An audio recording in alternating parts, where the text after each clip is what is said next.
یہ اللہ کا حکم ہے؟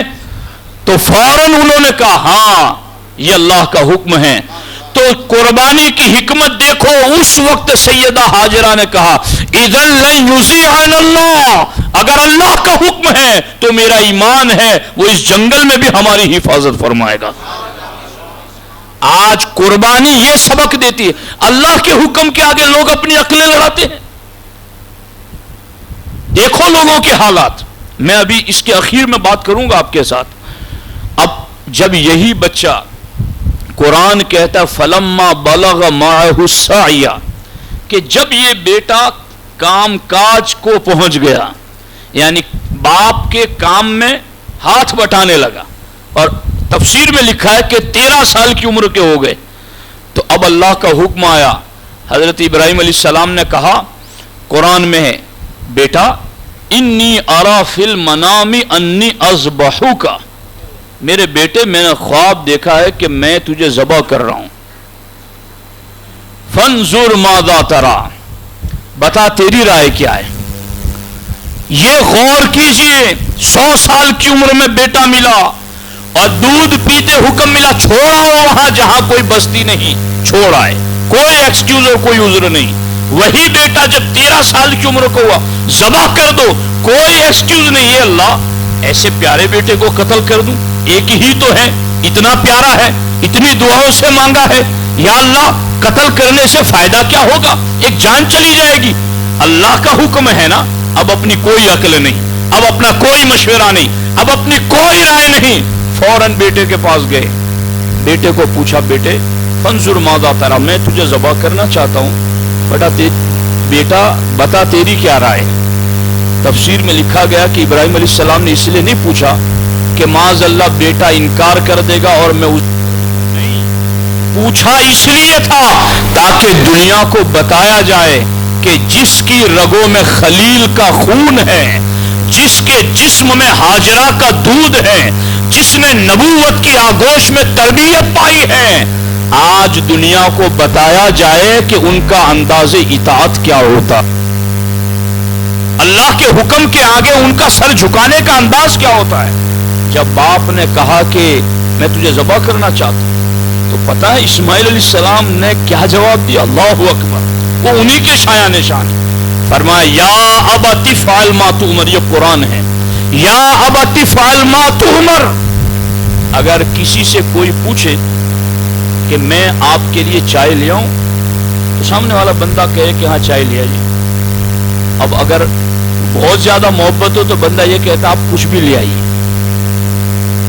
چائے کیا ہے آپ 2 گھونٹ پانی ہی لے آئیے۔ تو اب انداز دیکھنا، ادھر کہا گیا تھا ابراہیم علیہ السلام نے کہ میں تجھے ذبح کرنا چاہتا ہوں، اسماعیل علیہ السلام نے کہا یا ابت افعل ما تؤمر، یہ نہیں کہا یا ابت اذبح ما تؤمر، اے والد آپ کو حکم ملا ہے تو اب ذبح کر دیجئے، نہیں، یا ابت افعل ما تؤمر، والد محترم آپ کو جو بھی حکم دیا ہے، ذبح ہونا تو کیا ہے، اس سے بڑا بھی حکم ملا۔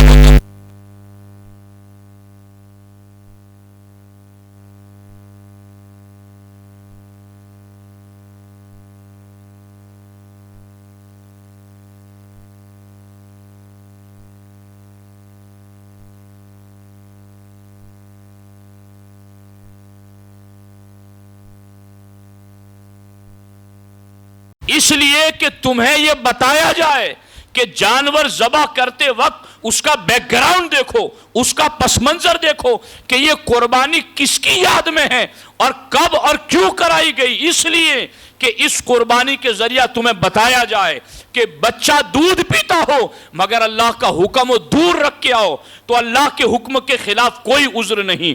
بچہ یگی 13 سال کی عمر کا ہو جائے، رب کا حکم آ جائے اسے ذبح کر دو، تو کوئی عذر نہیں۔ اللہ کے ہر حکم کے آگے سر جھکا دینا، یہی قربانی کی حکمت ہے، یہی قربانی کا راز ہے۔ اور میں سمجھتا ہوں اگر مسلمان اذان ہو فجر کی، اس وقت میٹھی نیند کو چھوڑ کر کے مسجد آ جائے تو نیند کو قربان کر رہا ہے، وہ قربانی کی حکمت کو سمجھ گیا۔ زکوٰۃ کا حکم آئے، مالک نصاب رب نے نعمتیں دے دے کے بنا دیا، اب اس کو حکم دیا گیا کہ زکوٰۃ نکال. اب وہ نفس کے فیصلے کی طرف نہ جائے اور اللہ کا فیصلہ دیکھے کہ رب نے زکوٰۃ کا حکم دیا. اب وہ رمضان میں بھی زکوٰۃ دے رہا ہے تو حقیقت میں وہ قربانی کا فلسفہ سمجھ چکا ہے. زندگی کے ہر معاملے میں بیٹیوں کا حق دینا ہو, بہنوں کا حق دینا ہو, پڑوسیوں کی زمین جائیداد کو نہ دبانا ہو, کسی کا کھیت کھلیان ہڑپ نہ کر لینا ہو, ان تمام معاملات کے اندر بندہ صرف یہ دیکھے کہ میرے رب کا حکم کیا ہے, تو اسی کو قربانی کا فلسفہ کہتے ہیں. سرکار نے اسی لیے قربانی کو سنت خلیلی سے جوڑ کے بیان کیا. اب آپ کے سامنے ایک موڑ اہم ہے. یہ بات آسان نہیں ہے کہ اللہ کے ہر حکم کے آگے سر جھکا دیں, مگر اگر بندے کے دل میں پکا ارادہ ہو تو اللہ راہوں کو کھول دیتا ہے. اللہ نے فرمایا نا والذین جاہدوا فینا لنہدینہم سبلنا, کہ جو ہماری راہ میں کوشش کرتے ہیں ہم اس کے لیے ایک نہیں سارے راستے کھول دیتے ہیں کوشش کرنے والوں کے لیے. لیس للانسان الا ما سعی, انسان کو وہ ضرور مل جاتا ہے جس کی وہ کوشش کرتا ہے. اب آپ کی زندگی کے اندر بہت سارے معاملات ہوں گے. اب ادھر اللہ کا حکم کچھ اور ہے, آپ کا دنیاوی نفع کچھ اور میں نظر آتا ہے. تو اب جب آپ اس پر عمل کرنا چاہیں گے, بیوی روکے گی, بچے ٹوکیں گے, بھائی آپ کو دنیاوی نفع کے فائدے اور فضائل بتائیں گے کہ قرآن کی نافرمانی تو اتنی ہوگی نا, ہمارا تو سالوں کا ہو جائے گا, نسلوں کا ہو جائے گا. جی اب ایسے معاملے میں رکاوٹیں آئیں گی. وہاں جو اصل قربانی دینے جا رہے تھے بیٹے کی, وہاں بھی رکاوٹیں ڈالنے والا آیا تھا. جب چلے چھری اور رسی لے کر کے فَتَمَثَّلَ لَهُ الشَّيْطَانُ رَجُلًا, شیطان انسانی شکل میں آیا. فَأَتَى أُمَّ الْغُلَامِ, اور سب سے پہلے سیدہ ہاجرہ کے پاس آیا. یہ بات یاد رکھنا, شیطان سمجھتا ہے کہ میرا داؤ عورتوں پر بہت جلد چل جاتا ہے, اور آج بھی وہ اس کو استعمال کر رہا ہے. حضرت ہاجرہ کے پاس گیا پہلے نمبر پر اور کہا حل تدرین, اے ہاجرہ تم جانتے ہو این ذہب ابراہیم بابنک, کہ ابراہیم اپنے بیٹے کو لے کر کہاں گئے, تمہیں پتہ ہے؟ تو حضرت ہاجرہ نے کہا وہ جنگل میں لکڑیاں کاٹنے گئے ہیں. کہا نہیں, وہ تو اپنے بیٹے کو ذبح کرنے کے لیے گئے ہیں. کہا کوئی باپ اپنے بیٹے کو ذبح کرتا ہے؟ وہ تو اپنے بیٹے سے بہت پیار کرتے ہیں, اس پر بہت زیادہ شفقت کرتے ہیں, وہ بیٹے کو ذبح کر دے, میں نہیں مانتی. اب شیطان نے کیا کہا, انہ یزعم ان ربہ, اس نے شیطان نے کہا کہ ہاجرہ تم نہیں جانتی, ابراہیم کا خیال ہے کہ انہیں ایسا کرنے کا حکم اللہ نے دیا ہے. وہ اللہ کا حکم سمجھ کر بیٹا ذبح کرنے گئے ہیں. اب بیوی مومن اور مومنہ کو اللہ رسول کے فیصلے کے بعد اپنا کوئی اختیار نہیں. اس عورت نے کہا اچھا ابراہیم کا یہ سمجھنا ہے کہ یہ اللہ نے انہیں حکم دیا ہے, فَأَحْسَنَ أَن يُطِيعَ رَبَّهُ, تو میں راضی ہوں کہ وہ اپنے رب کے حکم پر ضرور عمل کریں. میں راضی ہوں وہ اپنے رب کے حکم پر ضرور عمل کریں. میرا بیٹا ذبح ہوگا کوئی بات نہیں, ہمیں تو ذبح کرانا ہو یا جلانا ہو, حکم پر تو رب ہی کے عمل کرنا ہے. یہ ہے قربانی کی حکمت. جب وہاں سے شیطان کی یوں کہیے کہ دال نہ گلی, تو اب گیا حضرت اسماعیل علیہ السلام کے پاس. یا غلام حل تدری این یذهب ابوک بک, اے ابراہیم, اسماعیل کیا تم جانتے ہو کہ تمہارے والد ابراہیم تمہیں کہاں لے کر جا رہے؟ تو حضرت اسماعیل نے کہا کہ میں بس یہ ہم لوگ گھاٹی میں جا رہے ہیں یہاں پر لکڑیاں کاٹنے کے لیے. کہا یہ تمہیں ذبح کرنے جا رہے ہیں. اسماعیل علیہ السلام نے کہا میرے والد مجھ پر بہت زیادہ شفقت کرتے ہیں, وہ مجھے کیسے ذبح کریں گے؟ کہا ان کا سوچنا ہے کہ انہیں اللہ نے یہ حکم دیا ہے. دیکھو اللہ کے حکم کے بعد مومن کا معاملہ کیا ہوتا ہے, یہ قربانی کا فلسفہ ہے.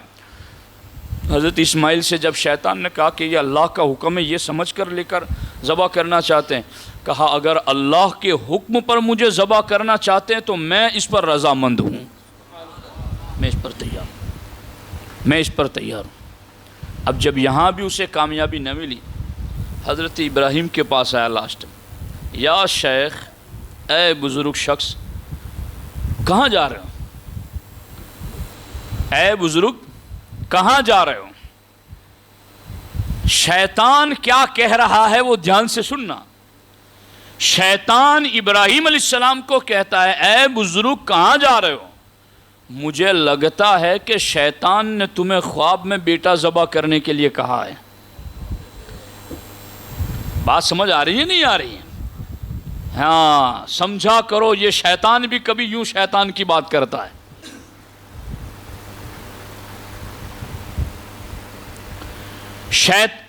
شیطان خود آیا ہے اور کہہ رہا ہے کہ ابراہیم، کہیں تمہیں، مجھے لگتا ہے کہ تمہیں شیطان نے خواب میں ایسا کہا اور تم بیٹا ذبح کر دے رہے ہو، اتنی عمر میں ملا ہے ایسا خوبصورت، اور خواب میں تمہیں ارے اس شیطان کو پتا کیا تھا کہ نبیوں کے خواب میں بھی شیطان نہیں جاتا۔ سرکار نے فرمایا، ان معاشر الانبیاء تنام اعیننا ولا تنام قلوبنا۔ سرکار فرماتے ہیں ہم نبیوں میں سے ہر نبی یہ شان رکھتا ہے کہ ان کی آنکھیں تو سوتی ہے مگر دل جاگ رہا ہوتا ہے۔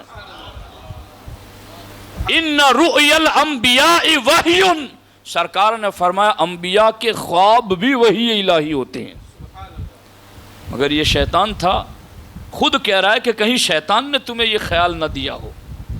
ابراہیم علیہ السلام سمجھ گئے کہ یہی بڑا شیطان ہے۔ جی آپ نے کنکر اٹھائے اور 3 جمرات پر مسلسل اس کو برسائے، اور آج بھی حاجیوں کو پابند کیا گیا، تمہیں حج کمپلیٹ کرانا ہے تو آؤ وہاں کنکر مارو جہاں ابراہیم نے شیطان کو مارے تھے، تاکہ وہاں کنکر مرا کر کے تمہیں یہ یاد دلایا جائے وہاں کنکر مار کے شیطان کو بگایا جا رہا ہے، اس لیے کہ اللہ کے حکم پر عمل کرنا ہے۔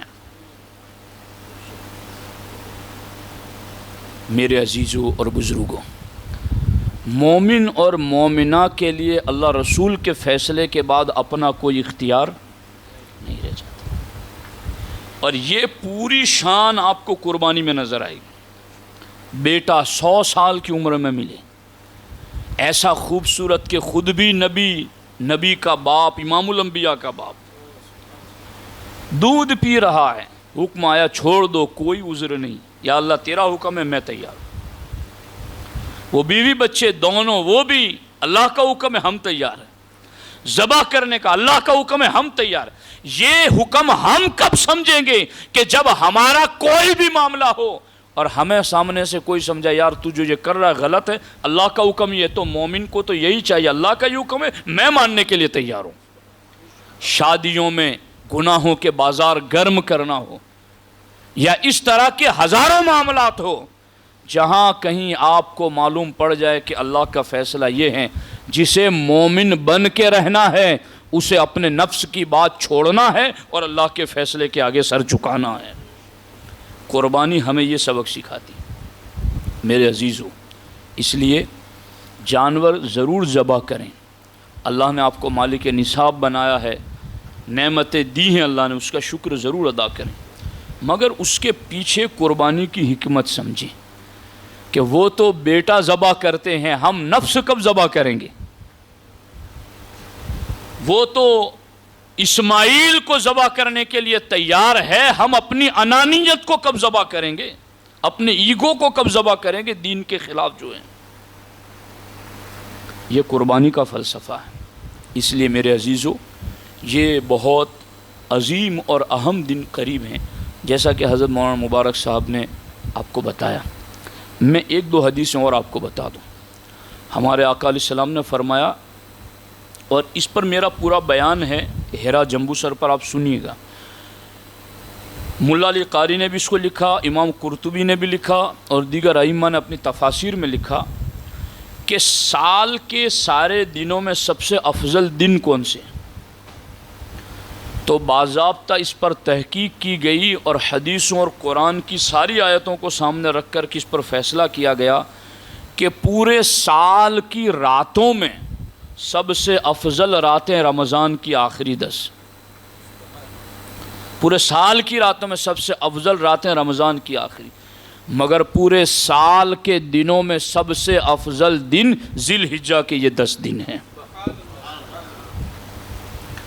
ان دنوں میں سے ایک دن کی عبادت ہمارے آقا فرماتے 1000 دنوں کے برابر ہیں، اور سرکار فرماتے عرفہ کے دن کی عبادت یہ 10,000 دنوں کے برابر ہیں۔ ان راتوں میں سے ہر رات میں عبادت کرنا، ہمارے آقا فرماتے ہیں یہ لیلۃ القدر میں عبادت کرنے کی طرح ہے۔ تو یہ بہت اہم دن آ رہے ہیں، خوب توبہ و استغفار کیجیے، اللہ کی بارگاہ میں معافی طلب کیجیے، اپنے مرحوموں کی مغفرت مانگیے۔ میں آپ کو بتاؤں، ہمارے آقا علیہ السلام فرماتے ہیں کہ میں نے شیطان کو عرفہ کے دن پگھلتے پگھلتے چوزے کی طرح دیکھا ہے، وہ اتنا پگھل گیا۔ کیوں؟ سرکار فرماتے ہیں اللہ تعالیٰ کسی دن میری امت کے گنہگاروں کو جہنم سے اتنا آزاد نہیں کرتا جتنا یوم عرفہ کو رب جہنم سے آزاد فرماتا ہے۔ ایسا عظیم دن، اپنے مرحوموں کی بخشش مانگیے۔ ان دنوں میں روزانہ جائیے اپنے والدین کی قبروں پر، اپنے رشتہ داروں کی قبروں پر، نہ جا سکو تو گھر ان کی ایصال ثواب کا اہتمام کیجیے، ان کی بارگاہ میں ایصال ثواب پیش کیجیے۔ ان دنوں میں بہت آزاد ہوتے ہیں۔ اب ہم مردوں کے لیے اور کر کیا سکتے ہیں؟ ان نوٹوں کی گڈیاں لے جا کر رکھ دیں تو کیا ہوگا؟ وہاں کچھ ہوگا؟ اے سی قبر کے اوپر لگا دے تو کیا ہوگا؟ وہاں ٹھنڈک پہنچے گی۔ یہ ایصال ثواب ہیں، اور یہ موسم بہار ہے نیکیوں کا۔ اس موسم سے ہمیں فائدہ اٹھانا چاہیے، زیادہ سے زیادہ رات دن عبادت کریں، اور رمضان المبارکہ کی 10 راتوں کے مقابلے میں یہ دن بہت زیادہ افضل ہے پورے سال کے دنوں میں، اس لیے ان دنوں میں خوب خاص طور پر فرائض اور واجبات کی پابندی کریں۔ الحمدللہ میں جب بھی یہاں آتا ہوں پوری مسجد مجھے نمازیوں سے بھری نظر آتی ہے، بہت خوشی کی بات ہے۔ کام کاج والے ہیں، کاروبار والے ہیں، اتنی بڑی تعداد میں آپ لوگ محفل میں بیٹھے، یہ بھی بہت خوشی کی بات ہے کہ آپ لوگوں کو علم دین کا ذوق ہے اور شوق ہے۔ تو میرے عزیزوں، قربانی کی حکمت سمجھیے۔ قربانی کی حکمت ہے اللہ کے حکم کے آگے سرنڈر ہو جانا، اپنی گردن چکا دینا۔